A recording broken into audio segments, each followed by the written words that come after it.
All right, imagine it's 2026. You walk into an Apple store, there's a crowd around one table, and right in the middle of it is the iPhone 18 Pro Max. Not just another yearly upgrade, but the phone Apple's been quietly setting up for years. And the wild part? We're still months away, but the leaks are already stacking up.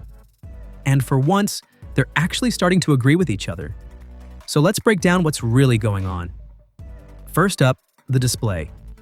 According to reports from people like Mark Gurman, Apple is preparing a new generation of OLED panels for the 18 Pro and 18 Pro Max. Translation? Brighter screen, better efficiency, and more accurate colors. The kind of upgrade that doesn't look dramatic in a spec sheet, but the second you hold it next to last year's model, you instantly see it. Now, yes, there's been chatter about under-display Face ID or a much smaller dynamic island, but the key thing here is Apple's approach. If it's not perfect, it's not shipping, so instead of expecting some sci-fi invisible front camera, the smarter bet is a seriously refined, polished display that just looks better in every condition. Then there's battery life. And this one is interesting. Ming-Chi Kuo's supply chain reports suggest Apple is redesigning the internal layout to fit a slightly larger battery without making the phone thicker. That is peak Apple energy. If this plays out, we're looking at longer, real-world endurance, especially for video recording, gaming, and heavy daily use. Not a flashy 50% bigger battery headline. Just a phone that quietly lasts longer than you expect. And honestly, that's the kind of upgrade people actually feel. Performance is where things could jump again. The iPhone 18 Pro Max is expected to run Apple's next-gen silicon, likely the A20 Pro, built on a more advanced manufacturing process. Smaller, more efficient, cooler under pressure.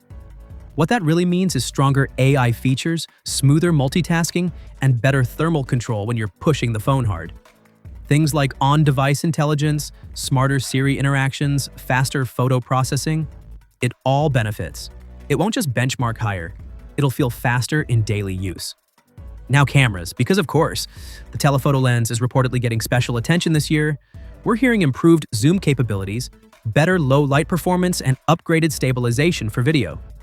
Apple's clearly leaning harder into the idea that your iPhone is your main camera.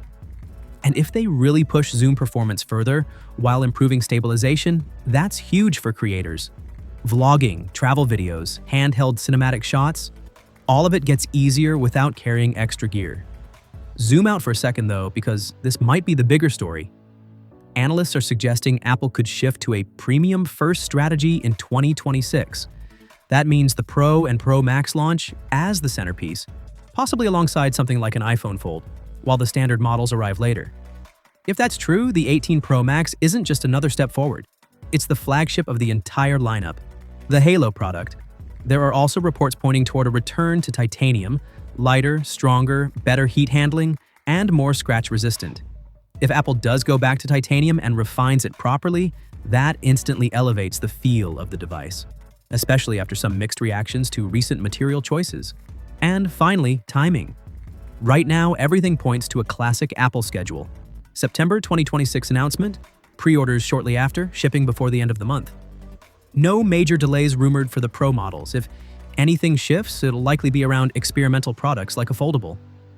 So when you stack all of this together, better display, smarter internal design, stronger AI performance, upgraded zoom, potential titanium return, and a premium-focused strategy, this starts to look less like a routine refresh and more like a refinement year where everything tightens up at once.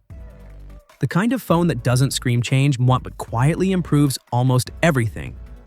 Now the real question is this: if Apple nails battery life, brings back titanium, and seriously upgrades zoom, is that enough to make you upgrade?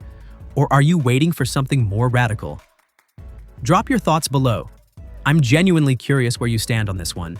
If you enjoyed this and want straight-to-the-point breakdowns of what's real, what's hype, and what actually matters, you know what to do. Stick around, because the closer we get to launch, the crazier these leaks are going to get. I'll see you in the next one.